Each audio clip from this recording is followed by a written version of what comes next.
Hey. Fact checked it. I swear I'm not making that up. That's sarcasm. Welcome to the Effin' Movie Podcast. I am your host, Dylan Camacho, and today we're at Nathan's house. Brought to you by Nathan. And the sectional couch. Yeah. Mm-hmm. It was intended to... I do like that. You know what? I'm not going to talk on that one. Also here today, Mason Rector, everybody. I knew that was coming. Heyo. You always skip Price. Hey, Price. I knew I wasn't coming. Price. That should be. And not coming today is Price Bell, everybody. Howdy. Yeah. Today we're talking about Hell or High Water. Nathan, you're, for whatever reason, always the plot guy, and you watched it most recently, so describe the plot of Hell or High Water. Alright, so it's a brother and... You're sure not the same brother? It's actually two brothers. It's There are actually two brothers this time. Unlike Weirdly, Warrior. It is two brothers, unlike Warrior, which was There's one person. One person. There's a little caption at the bottom that says refer to Warrior. Two brothers, one is, I guess, recently out of jail. Super recently. Pretty recent. They are going around robbing banks in order to gather up enough money to save the family farm in order to like pass it on to the children of one of the brothers. Played by Chris Pine. Chris Pine. Yeah. And that brother is the one that's like been a pretty like good guy most of his life. No criminal record, nothing. Yeah, nothing at all. Yeah. They mentioned that at the end of the movie. Yep. And the other kind of story with this is the two Texas Rangers that are following after them, Jeff Bridges and I can't remember And The the famous Native American actor. American, Yeah. The famous Native American actor whose name we don't remember. He's famous? Yeah, He's he's in like a lot of he's done a stuff. lot of stuff. Yeah, I had no idea. Yeah, I recognize him, but I feel Jeff bad for not Bridges really stuck Yeah. out, you know, as he does. Right. So yeah, they're going around robbing banks, and the Rangers are just trying to track them the whole way through. It ends up being like a last-minute shootout where one brother leaves the other one behind to manage to flee, while he just has this shootout with the cops, kills one of the Rangers, and Kills the Native American guy we were Right. just talking The about. famous Native American unknown actor who we can't remember, but Jeff Bridges gets the revenge shot Yeah. later.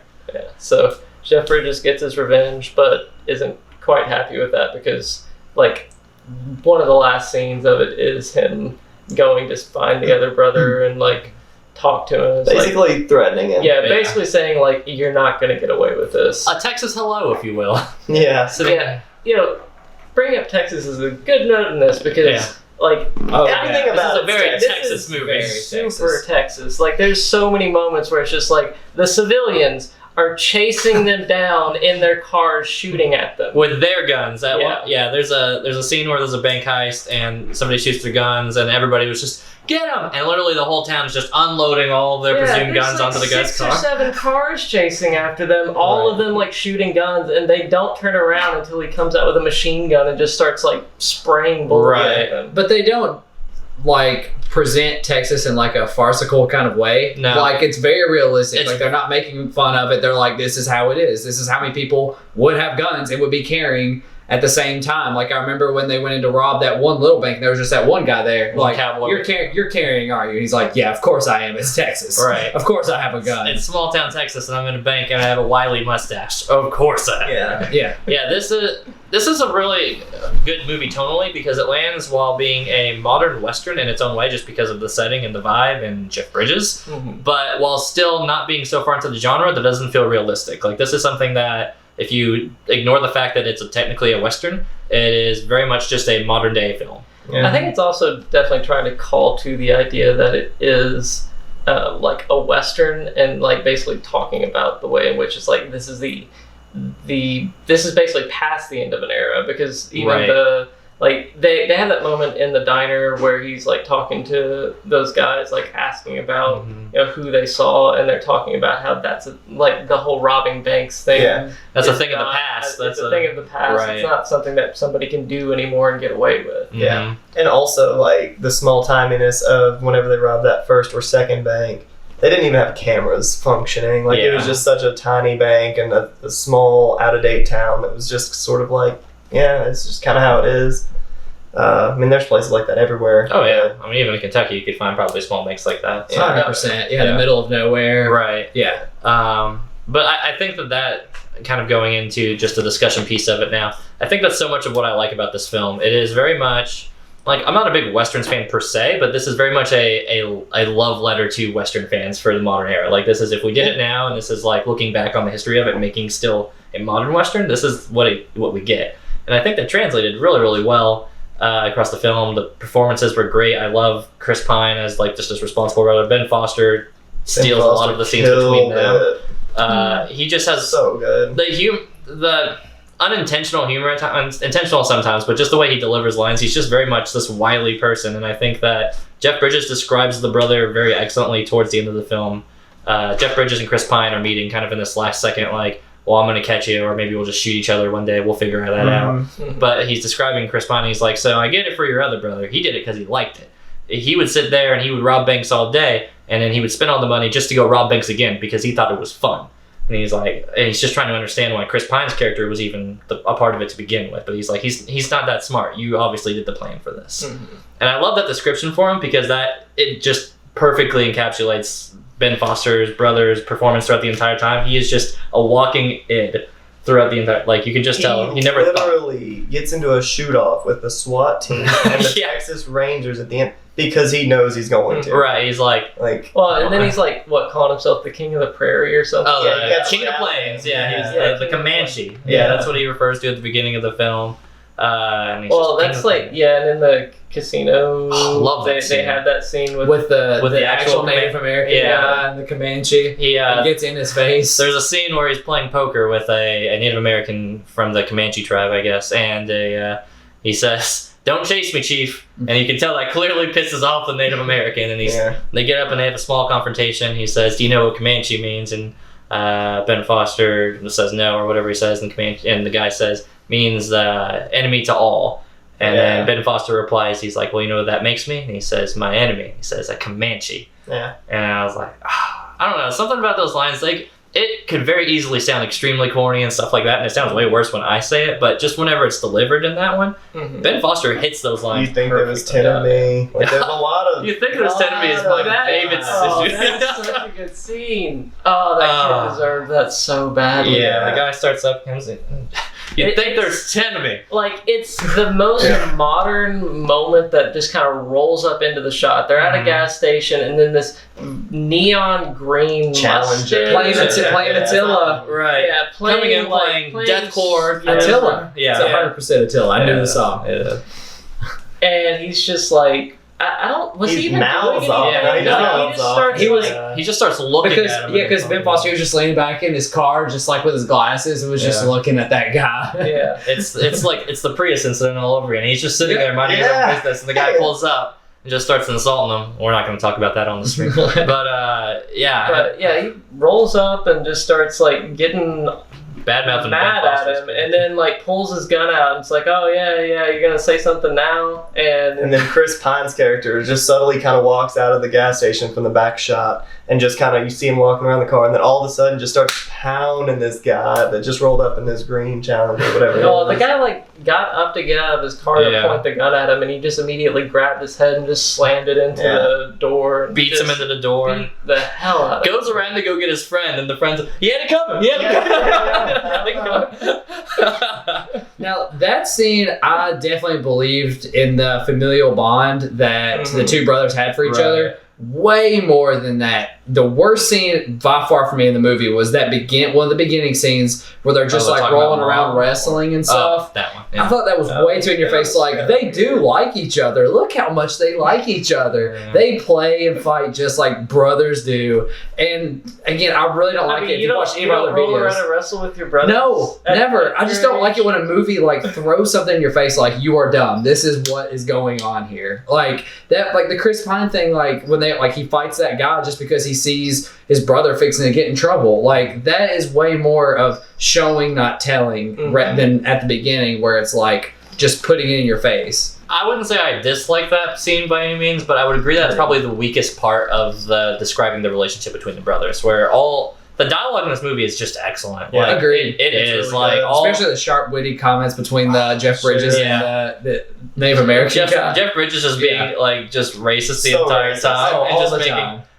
What did he say? He's like, well, whenever I'm done doing Indian jokes, I'll start making Mexican jokes. jokes. Yeah, He said something about. he's like, I'm half Latino too, you know. He's like, I don't even get soccer. Like, just this old grizzled, like retiring after this case one, and that's part of the other reason why he's so like attached to it, because that's supposed to be his last one. He's supposed to retire, and then and something has fallen. You get the into his sense lap. that he just like wants something to happen too, because there's like early on whenever they get a hotel for the night and he's just like, I'm just gonna sleep. Like he just slept outside in a chair. Right. It's like he's just wanting something to happen. Yeah. Well, he even says that his wife passed away and he's retiring. There's nothing really left for him. So and he is very much a man that you could, and this is true for probably anybody. It's like that is a guy who's like, my purpose in life is, you know, my job and probably my wife. He lost his wife and he's retiring. So it's like, what else do I have left to lose? Yeah.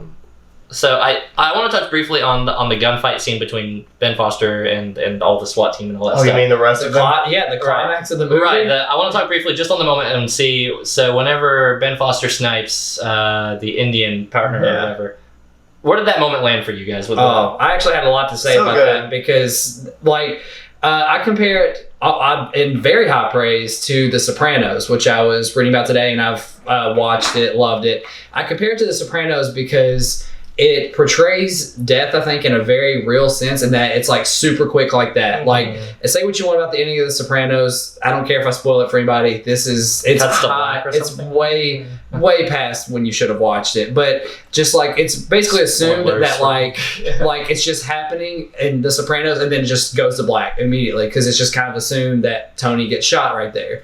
And just like in this, like Jeff Bridges and that guy are having a conversation, and then just like that, his partner just gets shot and just goes down in the middle of a conversation. Doesn't do any kind of stupid, needlessly like panning shot, any kind of slowdown, anything like that. It just happens just like that. And I really like that because it made it seem like way more realistic. Yeah. And to add to Dylan's point too, like that was his partner for years. Mhm. He lost his wife. He's about to retire. Let's be honest, he was going to stay in contact with his partner after he retired. If his partner wanted to talk to him. And He was going to make it happen no matter what. Like, he was going to walk in. As soon as that happened, I mean, Jeff Bridges went on this like just crazy drive. He got Saw how the sweaty he is going up the hill. closest civilian to take him up the other side of this mountain, so that way he could use his rifle to snipe. I mean, he took it personally. Yeah, 100%. Yeah. And he should I love have. that I mean, part. I see why he did. Mhm. I really see why he did. Little quick parts like that, I think, make all the difference. Right. And I think someone in this movie had to die, regardless. Yeah, and It's a Western. half the cast technically died. If Yeah, you look at you're it. about right. It's Yeah. 2 out of 5. 4 people technically of that. Five. I was counting the wife. Oh, I was actually counting the partner and then the wife. brothers. That Wait, the wife? Oh, the wife dies off screen, but yeah, I get your point on that. Oh, Yeah. okay. I mean, like 2 of the 4 main cast. Yeah, really. that's You why. mean the ex-wife? Ex-wife, Yeah, not Yeah, wife. yeah. Yeah, sorry. Yeah. Other thoughts on this one. I mean, those are a couple of the highlight moments. I can sit there and think about that. Obviously, the small, little, tiny interactions either between them or that. This movie is really it's the 2 stories, but it's just so, and they're intertwined with that. But God, it just nails it perfect. It feels very genuine. It feels very real, and I liked all of that. And Price's point, even why I mentioned that scene as well. It's quick. It's not Hollywood. It happens. That's it. And people are dealing with it, and it's a genuine reaction afterwards to it. Yeah. And those are my general thoughts on it. If you guys want And to carry that's why I like this movie so much, is because it feels more realistic, and it's going for a realistic feel. Whereas all the teen dramas that this guy picks and that we're going to be talking about here in a second, on. Stay tuned for our interview or on they don't review on Flips. they don't feel authentic to me, because they're going for this very, like, they're wanting you to think it's like real life, but that's not how real life would work, and it's these 2 things that don't mesh, in my opinion. And Hollywood real life versus real life. pretty much, Yeah. yeah. And this it goes for a realistic tone, sticks with that tone, never deviates off that tone. I mean, again, I'll bring it up because it was one of my 9.5 movies. I mean, Foxcatcher does the same thing. It goes realistic the entire way through, and I believed every minute of it, which for me, that's high praise, because I love that movie, and I like this movie a lot. Fair. This movie, going into it, you know, Westerns to me, especially normal Westerns like that have been made in the past decade or so, like 3:10 to Yuma or No Country for Old Men. I've seen a couple more. I just can't think of their names. They're modern day westerns, but they're still very western in their Yeah, they're so slow, and they don't completely hold my attention. I have to, kind of pay attention and make myself pay attention to really want to finish them. This one was better than that. From the beginning, I didn't realize that Ben Foster was in it until, of course, it started. You guys mentioned someone the other day before we started watching it. You weren't sure who was the brother. I had to think about it. He was in 310 to Yuma, too. He's been in everything. He's a modern day. Ben Foster's a modern Western kind of dude, so it makes sense that he translates really well into this movie. That crazy archetype. Yeah. I like the dialogue and I like the actor, the cast, and everything. The only thing, I didn't completely believe the storyline. Like, by the time I got finished with it, I was like, this is kind of ludicrous because the Sharp brother who planned it all didn't really have much to leave behind. Like, it never actually told, like, what he did wrong to his family. I don't think you really know that why he's estranged from his... He said they didn't pay child support, so I think that obviously probably something happened between him, from what I inquired, is that was my main issue. Him and his wife had, obviously something happened there for them to split, and he just hasn't been able to pay child support, partly probably because he was caring for his mom at the ranch before she passed away, which is kind of... Which made him look like the bad guy, but that's a very, pretty natural setting, like he's probably to choose between his wife and his family. Then that paints Chris Pine's character as this very reserved, do-good kind of guy doing this. He is. And he falls back into this strange, random trap of bank robbing with his brother. To me, after I really let it settle and watched all of it and thought about it for a while, I was just like, no, there's no way. There's absolutely no way. And for his sons to hate him as much as they portrayed to hate him, they did. I mean, once he was in the house, they just came through the whole Dad's here. It's very love-hate. Their first reaction is just, we only really kind of see the first son have interactions with him. There was two of them. Right. We don't know. The one, since their season, walks off pretty immediately, but then afterwards you can tell it's just kind of happy to have him in his life when they're having beers. But that's another scene I actually really want to talk on really quick. It's just that brief little moment where he goes out and talks with his son, and he says, "You're going to be hearing or reading about some stuff from me and your uncle." And he don't believe a word. He's like, don't believe it. He's like, no, believe every word of it. He's like, no, you believe it. It's true. It's all true. But he says, don't do it or something. Yeah, like that. He's like, don't be me and your uncle. But I think that wraps around to if you can't really believe they's robbing banks. I mean, you especially in the interaction that the two brothers have when they go see that one lawyer. Whoever's you're taking money from this bank to pay that same bank back. And he's like, if that's not Texas, I don't know what is. And I'm totally behind it and think it's awesome. Oh, yeah. He pushes the papers. Everyone hates the banks, especially there, because they're taking all their land and stuff like that. Right. Even the Rangers have a moment where they're talking, the Native American one's talking about how, now the white man's having their land stolen by companies now, by banks and corporations and stuff, and he says in 30 years that it'll just be them. So but that was my only real qualm with it. I mean, it didn't really weigh much for my score, but it was just kind of I don't know. So I've got a question actually. Being that we've got our resident therapist. We also that is true. Yeah. You better use it as a therapist, as a bank teller, as a bank teller for the next 2 weeks. How does that robbery go? And if he comes in and says, what, 5s, 10s, 20s, no 50s, no 100s, no bubbles? But I'm thinking of all the kind of, I'm not going to say modern, but I want to say traditional bank securities and stuff that we have.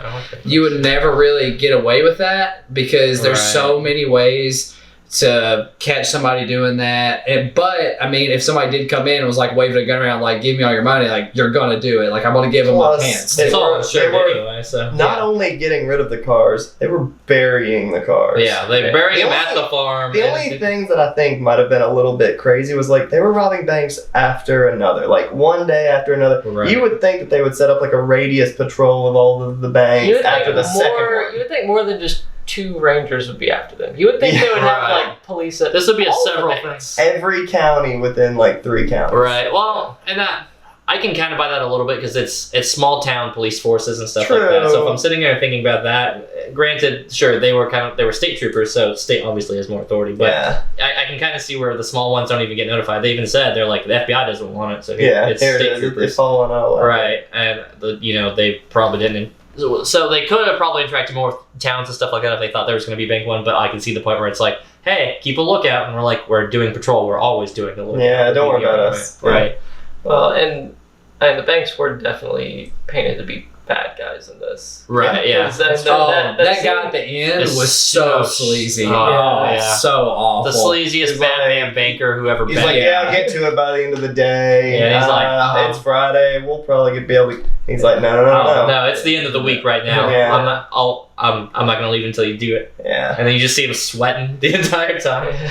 So I mean, some bankers are like that. I've known one like around here where he signed like people up for credit cards they didn't even apply for, like they don't know English, stuff like that. I mean, there are people like that out there. There are really sleazy. And in finances People like and business and stuff, that's a personality that's probably gonna thrive, unfortunately. Especially when it's about sales. Yeah. So yeah, I mean, I see it's especially totally realistic, especially in Texas and stuff like that. So I give it my bank teller stamp of approval. Certification. There it is. Can you put a graphic right here that's just like a Just a stamp. with a dollar sign and a check mark or something? Frank's face for the rest of the video. Though. Right. That's all it is. God, let's never make those stamps or any of our stuff. All right, who wants to go first? Let's start down. Start this Okay. end of the couch and Yeah. we'll go back this way. The Work next our time. way back. This movie gets an 8. I really like the cast. Dialogue was great, every bit of it. Like I said, the story, I don't know. It wasn't completely believable for me, but I mean, I think it was enough to keep me interested. Couldn't tell you how long this movie was, but it didn't feel like it was too Same. long at all. Yeah. That's a good. I've never thought about that. That's a really good That's a point that we compliment for bring a up movie. a lot too. Is that Like you don't realize how long it is. Yeah, that's it's- a good. Plus, That's a good comment. it's That means, definitely at least a 2-hour that movie, means too. they got there. Like that's the right amount of time they needed to tell their story. yeah. Plus, if you weren't sold on Jeff Bridges' performance, like towards the first 2/3 of the film, where he was witty and kind of laid back and making fun of his partner, I think he had to have sold you after his partner died. Plus, yeah. when he kept persevering and pursuing Chris Pine's character, he just kept sort of kicking that horse and he stayed interested even afterwards. Yeah. Even the girl who took his job was like, hey, you're not with us anymore, you don't have to keep doing this. Right. But he was just he was passionate. So what about you, buddy? Yeah, I'm going with the 7.5. And actually, no, I think I'll bump it up to an 8. I think I will bump it up to an 8 because 8's really that kind of threshold where I'd recommend it to certain people. And I could definitely see myself recommending this to I can see this recommending it to my Bring it dad down or a something little who bit. loves Western movies. Yeah. I really don't have too many qualms with it. I can't give it above an 8 because it doesn't do anything for me that excels and boosts it above that 8 score. But 8, I feel really solid on. I think I've already spoken at length about it. It's a very realistic movie that sets its tone and sticks with it. I liked it a lot. Following on the heels of that, I think I'm gonna land right at an 8 as well. All right. 8.5 is in that sweet spot where it's just it's excellent, it's perfect, and I love and die over this movie, and I'm kind of close to that. I really do. I'm not the biggest fan of westerns, and this is one where it didn't matter what the genre was. I love this movie. The dialogue's great. It never feels like it overstays its welcome. I couldn't even tell you a fat moment. Even the tiny moments all felt like it contributed. Mm-hmm. The only part you maybe mentioned is the little wrestling part, and even then that didn't bother me. But if I had to say that, and I'm sure, maybe that's fat of 20 or 30 seconds for a whole movie. That's definitely over 2 hours. It's not too long. That scene. That's pretty perfect, right? It is excellent in what it does. Jeff Bridges I know he got nominated for that role. I don't know if he won the Oscar for it though for supporting. I can see why. Yeah, totally earns it. Great film. I think the only thing that stops it from going to 8.5 is just that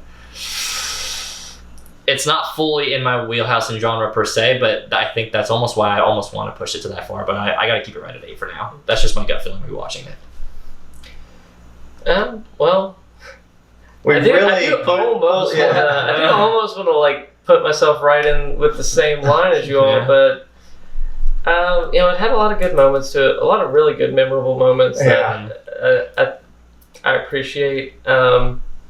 It does feel like the kind of movie that I probably would go over to my grandparents' house and see my grandfather have on the TV at any given time, and I enjoyed it, but I'm not quite going to throw it at an 8.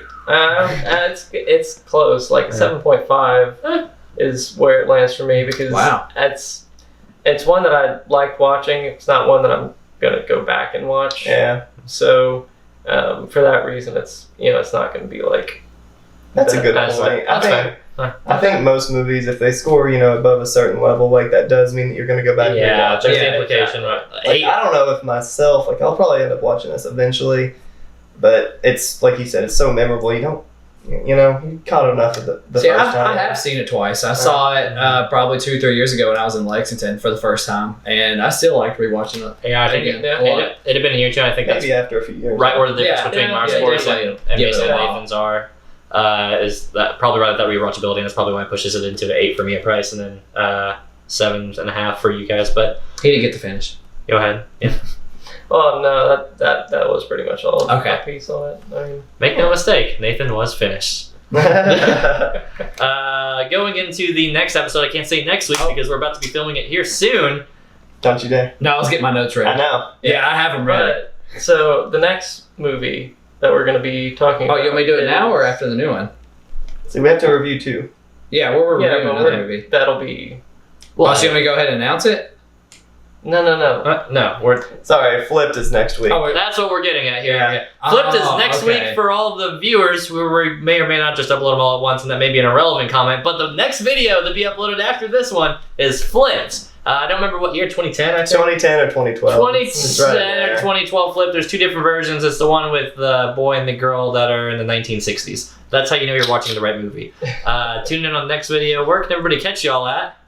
Great. You can catch me on Twitter at CAMACH Octopus. And that's it. I won't add you on anything else. He never tweets or anything, No, so don't worry about him. there's no reason to follow I him. tweet sometimes. You do not. Yeah. You occasionally do a reply, but He that's adds about us, it. yeah. That's great, guys. That's our show. Hope you all see us next week for Flipped. Bye. Bye. Theo is not happy. Understandably so. I'll tell you who else is.